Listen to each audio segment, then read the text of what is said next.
Assalamualaikum warahmatullahi wabarakatuh. Salam Om Swastiastu, Namo Buddhaya, salam kebajikan, salam sejahtera bagi kita semua. Sebelumnya perkenalkan, nama saya Anissa Dwi Pratiwi dengan NPM 202014501174 dari kelas R4R. Kali ini saya akan membahas materi terkait terminologi, kegunaan belajar dan pembelajaran.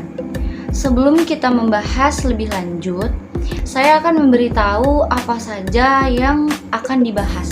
Yang pertama, hakikat belajar dan pembelajaran. Yang kedua, pendekatan pembelajaran. Yang ketiga, strategi pembelajaran. Yang keempat, metode pembelajaran. Yang kelima, teknik dan taktik. Yang keenam, kegunaan belajar dan pembelajaran. Baik, saya akan membahas poin pertama, hakikat belajar dan pembelajaran. Apa itu belajar?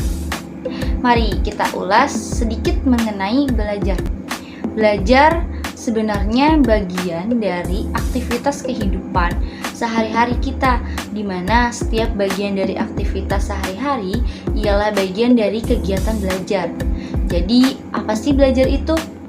Belajar adalah perubahan tingkah laku baik secara kognitif, afektif, dan psikomotorik sebagai hasil dari pengalaman individu, latihan, dan interaksi dengan lingkungannya.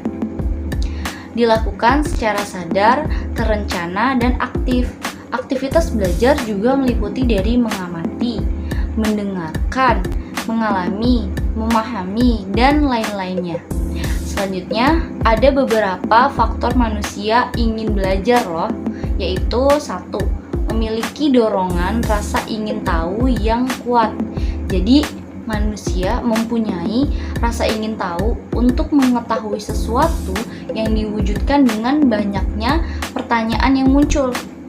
Dan yang kedua, sebagai tuntutan zaman yang semakin berkembang, sehingga manusia berkeinginan untuk menguasai ilmu pengetahuan dan teknologi. Dan yang ketiga, untuk mampu bersosialisasi dan beradaptasi dengan lingkungannya. Dan yang keempat dan terakhir, untuk mengembangkan potensi diri sehingga dapat meraih cita-cita yang diinginkan. Selanjutnya, kita bahas mengenai pembelajaran. Apa sih pembelajaran itu? Menurut definisi para ahli, salah satunya Winkel tahun 2007 mengartikan pembelajaran sebagai seperangkat tindakan yang dirancang untuk mendukung proses belajar peserta didik dengan memperhitungkan kejadian-kejadian eksternal yang berperan terhadap rangkaian kejadian-kejadian internal yang berlangsung di dalam diri peserta didik.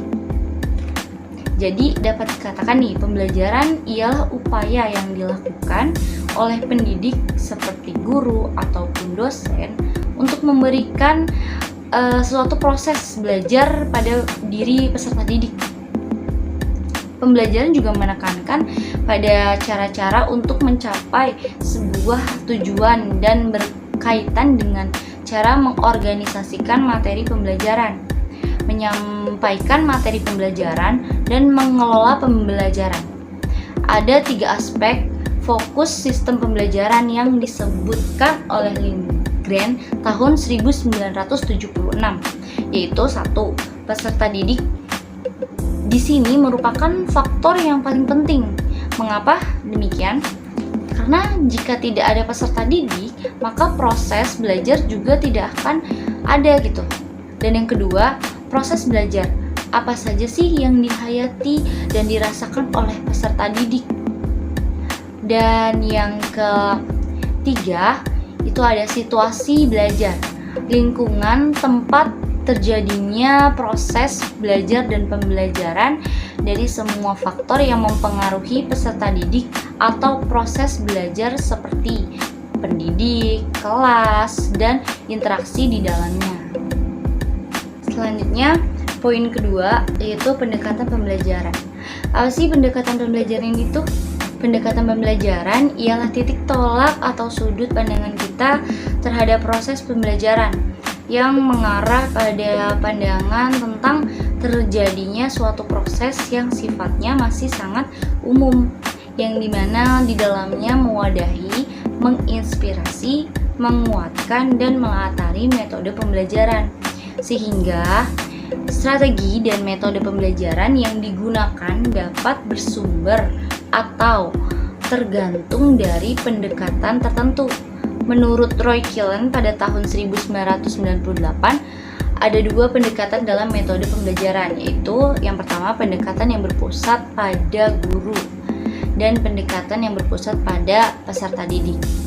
Jadi, pendekatan yang berpusat pada guru adalah pendekatan yang menurunkan strategi pembelajaran langsung atau direct instruction, pembelajaran deduktif atau pembelajaran ekspositori. Pada pendekatan ini, peran seorang pendidik sangat menentukan pilihan isi atau materi pembelajaran maupun penentuan proses pembelajaran.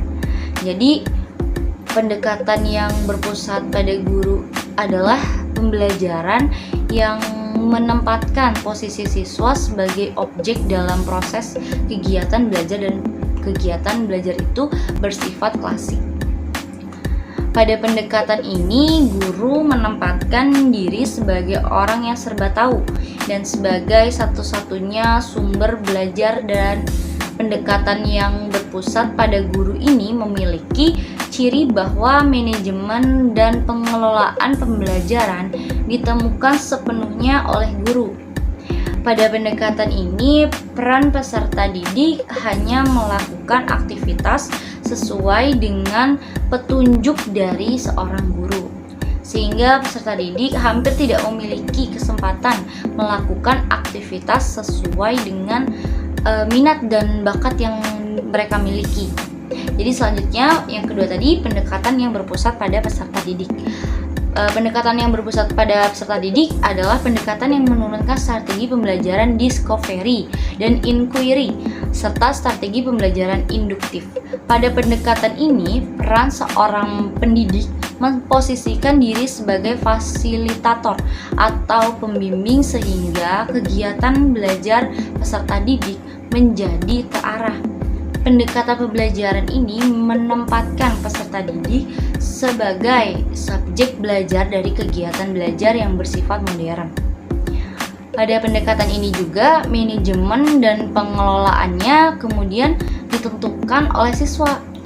Kebalikan yang dari tadi, sehingga peserta didik memiliki kesempatan untuk mengembangkan kreativitas dan mengembangkan potensinya melalui aktivitas secara langsung sesuai dengan minat dan keinginannya. Baik, selanjutnya poin ketiga. Strategi pembelajaran. Apa itu sih strategi pembelajaran? Strategi pembelajaran adalah rangkaian kegiatan terkait pengelolaan siswa, lingkungan belajar, sumber belajar, penilaian untuk mencapai tujuan pembelajaran. Dalam strategi pembelajaran terdapat 4 jenis bentuk strategi pembelajaran yang umumnya digunakan oleh sekolah, yaitu sebagai berikut. Yang pertama, strategi pembelajaran ekspositori. Strategi pembelajaran yang menekankan kepada proses penyampaian materi secara verbal dari seorang guru kepada kelompok peserta didik dengan maksud agar peserta didik dapat menguasai materi pelajaran secara optimal. Dan yang kedua, itu adalah strategi pembelajaran inquiry. Strategi pembelajaran inquiry ini adalah rangkaian kegiatan pembelajaran yang menekankan pada proses berpikir secara kritis dan analitis untuk mencapai dan menemukan sendiri jawaban dari suatu masalah yang dipertanyakan.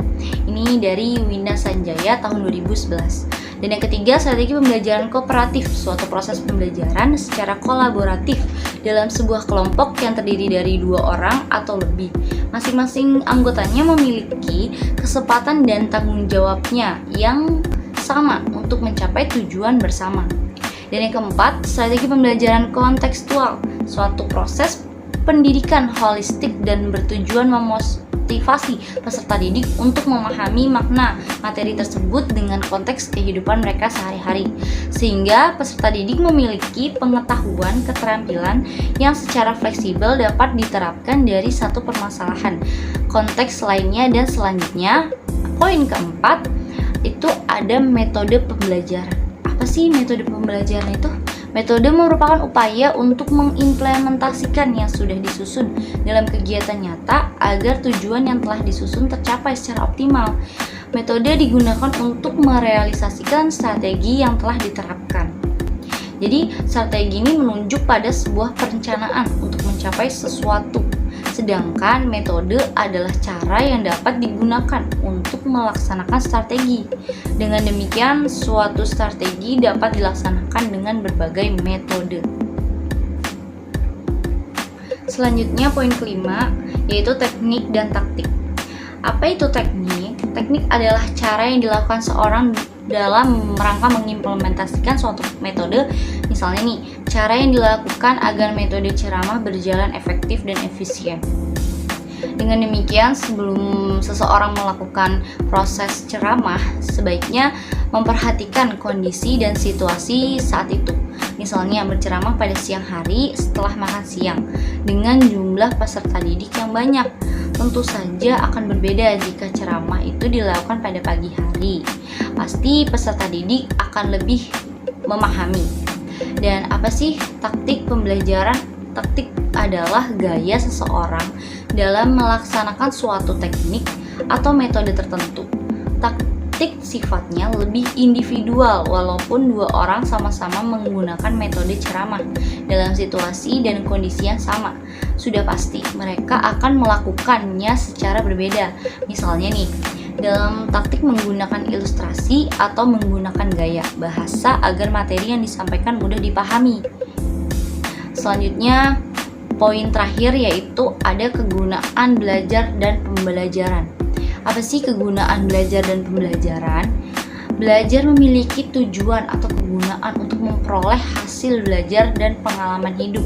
Sedangkan pembelajaran memiliki tujuan kegunaan untuk mengembangkan kemampuan membangun watak dan peradaban bangsa yang bermartabat dalam rangka mencerdaskan kehidupan bangsa.